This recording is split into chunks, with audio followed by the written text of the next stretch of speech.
How's it going? This is AK Detailing with a brand new video. Today we got a Ram Longhorn. Awesome truck, beautiful truck. So let's get right to it.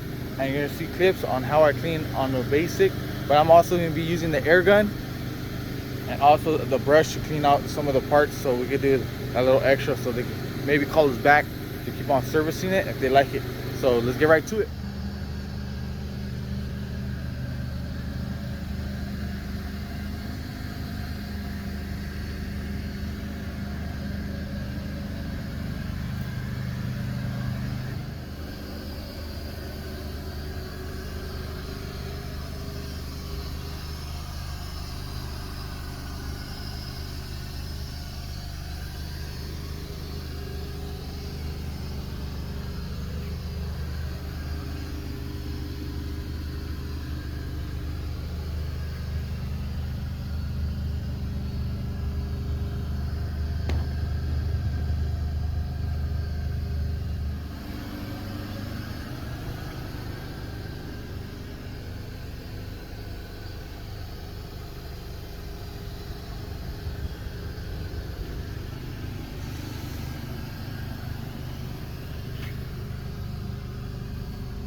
Alright, so I can't stress the air gun enough. If you don't have an air gun in your detailing business, I recommend that you buy one.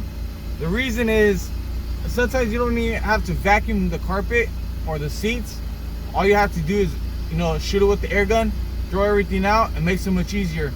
I find myself using this, I say the majority of times, on cars that are not as dirty. I'll just throw everything out, and that's basically it.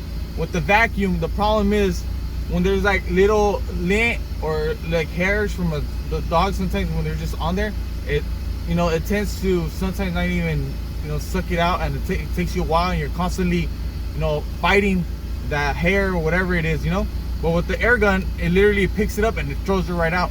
So I recommend you try getting the air gun first. Obviously you have to get a compressor.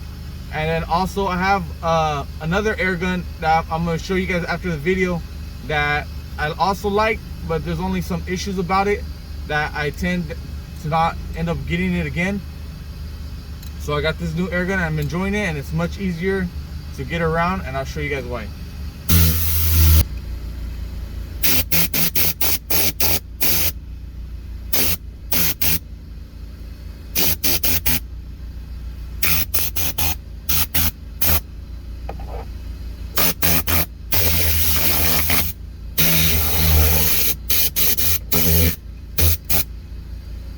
That's how easy it is. And also about the air gun, if you want to get between the cracks or between the seats, it helps you a lot. Sometimes you probably do need a vacuum. But also where the door is at, where they always step on, just sometimes to get it out with the vacuum is a pain in the butt to get, you know, right on the edge. So, and the air gun comes in and does the job.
All right, so I'm all done with the interior of the car. I'm gonna start washing it, but before that, I want to show you guys the two air guns I have. I have the Vortex, and I forgot what the other one's called, but it's in the description below. The difference between these two guns, as you can see, are the sizes. The problem I have with the bottom gun, the Vortex. Try to get the pieces of this gun is kind of difficult. I was trying to get them online, but a lot of places were just sold out, and I just got kind of frustrated. So I went ahead and got the other air gun, and this one I could get the pieces on Amazon. They have them available. This one I could reach in places that the other one can't due to the small nozzle it has on it, and so it gives it that extension that I need just to get between the seats, and I don't have to be like try to shove the whole gun in there, and this one just fits in there. So that's a very good plus on this one. And also that, like I said, the pieces is just to get on this air gun. It's the best thing you can do, just Amazon, and shipped it to your house right away. Then having to go to a website that they're hard to get, especially right now on the shortages on certain products, and I think that's what happened with that one, the shortages. So I do recommend this one right here. It's oh, it's a Trinador. Sorry, it says right there. Didn't see it. I think that's how you say it, Trinador. And so those are one of the things that I like about this gun, just to get the pieces for this gun. These do go pretty quick when you're constantly using it as an insight and all that. So that's my opinion about the Trinador and the Vortex. The Vortex, don't get me wrong, it's a real good gun, but the only thing, like I said, the pieces just to get on it is a pain in the butt. And then I don't know, I haven't used that one as much as I use this one over time. It kind of got rusty. So that's about it for the review of the Vortex and the Trinador. Also, the giveaway to enter is over. I'll be announcing the winners at the end of this video. I'll probably do it when I'm home, so stay tuned. All right, so my wife just got done picking the 2 winners. So here are the people that won the giveaway: Shelly from Bountiful, Utah, and Mark from Yuba City, California. Thank you guys for entering the giveaway, and thank you guys for supporting the channel. May you guys have a blessed day. And this is AK Detailing, and we're out. Peace.